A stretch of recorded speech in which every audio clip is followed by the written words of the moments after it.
it gets very complicated when you also love somebody that is also like emotionally abusing you, right? And so I'm going to cut to eventually when I'm 35 years old, I have a mental, emotional, physical, and spiritual breakdown.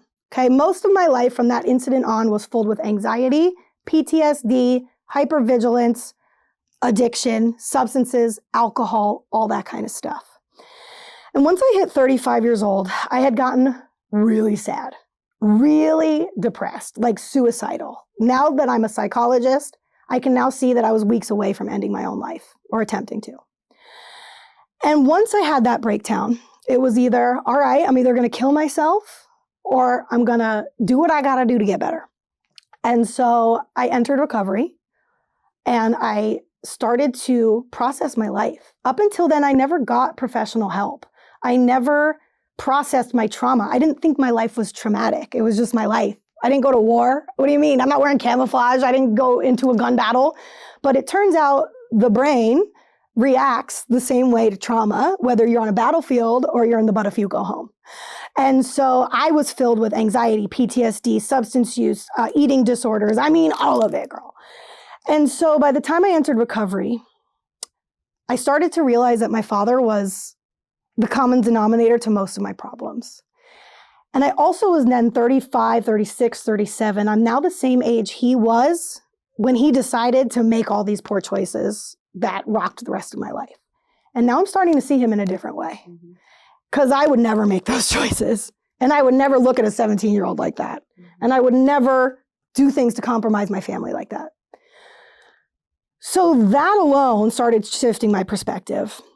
And then I just really started doing the work around that. Where is this anxiety coming from? Why am I so stressed out? Why am I addicted? Why all that stuff, right? I wound up going into an intensive outpatient program where I was getting therapy for like 4 hours a day, 4 days a week for like 4 months, just really trying to unwind my life and process everything.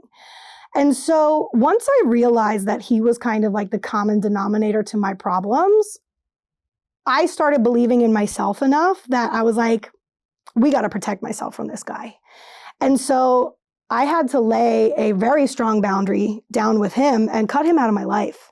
And it was really hard for me because like as much as he's a trash clown, he's still my dad and I'm still a human being and it's complicated.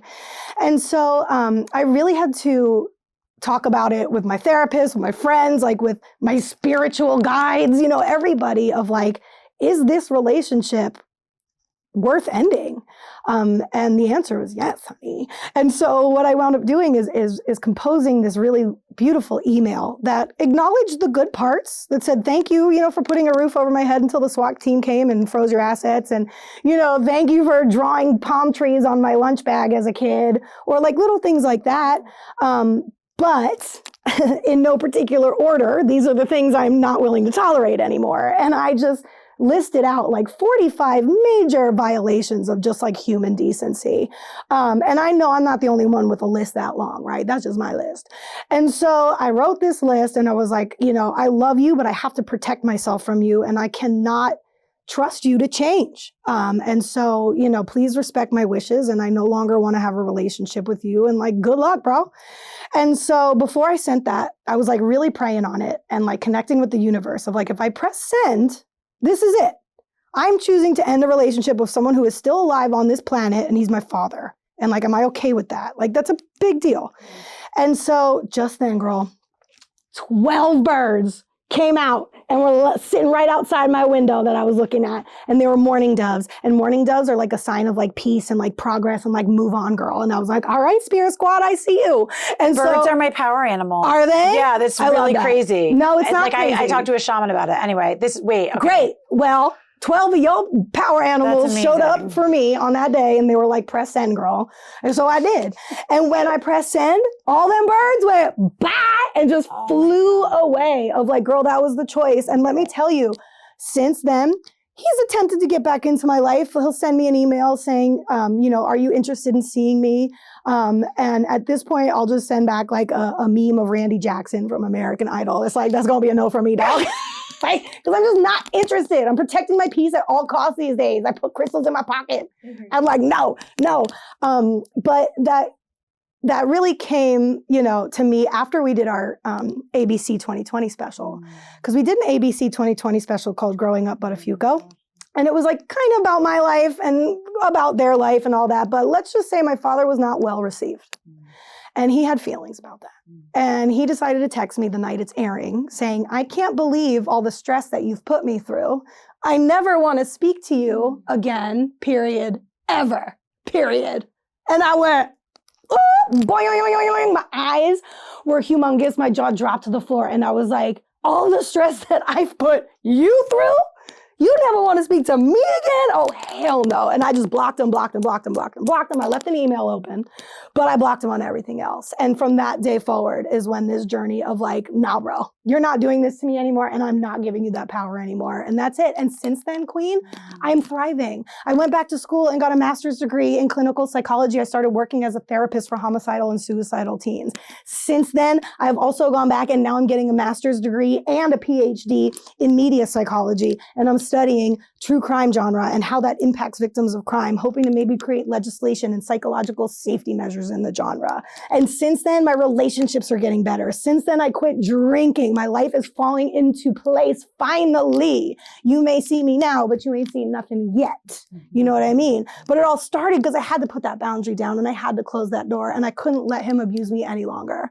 Because it wasn't just the incident, right, with him. It was a lifetime. When you have antisocial personality disorder, you making bad choices, whether that's business practices, whether that's getting involved with his third ex-wife who's also crazy, whether that's a SWAT team raid over here for auto insurance fraud. Like, it was always something. Celebrity boxing over here, trolling the streets with Amy Fisher trying to sell a show over here. Like, it was insanity. The fact that he texted you the night that a special was coming out about how he destroyed your family unit and said that you put him... But by the way, I've seen this movie. I lived it. I was a main character in it in my own family unit. Like, trust me. And what is so interesting though, Jessie, about us, I think personally, as recovered addicts and having done the work is then also being able to look at these people as sick and suffering individuals. Like, I don't have to feel victimized. And I can also even feel like a little empathy, not in a way that destroys a boundary, where I can be like, aw. Literally. Right? Like, yeah. Like, oh. Like, I'll get a text message about his health, like, or something like that, an update from somebody in his life that he's not doing good. And sorry. Yeah. I literally had to disconnect from that. And since then, I've just raised my vibration and like, I'm not clowning around anymore, bro. Can I just ask how your mom's doing? Sure. My mom is doing amazing. She's about to turn 70 this year. And she says to this day, I'm living on the house money, because she very well knows her life could have and should have ended on May 19th. And we live together now. I help her out. She's got some health issues. I mean, she's perfectly fine. My mom has taken this tragedy and turned it into something so beautiful. And right now, she's just really focusing on the legacy she's going to leave behind. So what's great is she was able to start the Facial Paralysis Institute with Dr. Azizadeh. So people with Bell's palsy or facial differences or tumors or things like that can go and get help and potentially rejuvenate their smiles and like things like that. She wrote a book on antisocial personality disorder and helping people, navigate relationships with people like that. She's gone on to speak and do amazing things. And now she's chilling, right? Now she's at peace. Her and I have really worked hard on finding peace and protecting that peace at all costs. She too has cut my father out of her life and is really just focusing on healing. She's so cute. She goes to the gym every day. She makes her juices. She is doing the thing. I mean, her health is declining. 30 years as a gun violence victim. Yeah. That comes with some health issues, but for the most part, she is just thriving. And I'm so blessed that she's still around and that her and I have the relationship that we do. We did miss out on a lot when the shooting occurred. And so now it's like we're making up for lost time and it's really beautiful.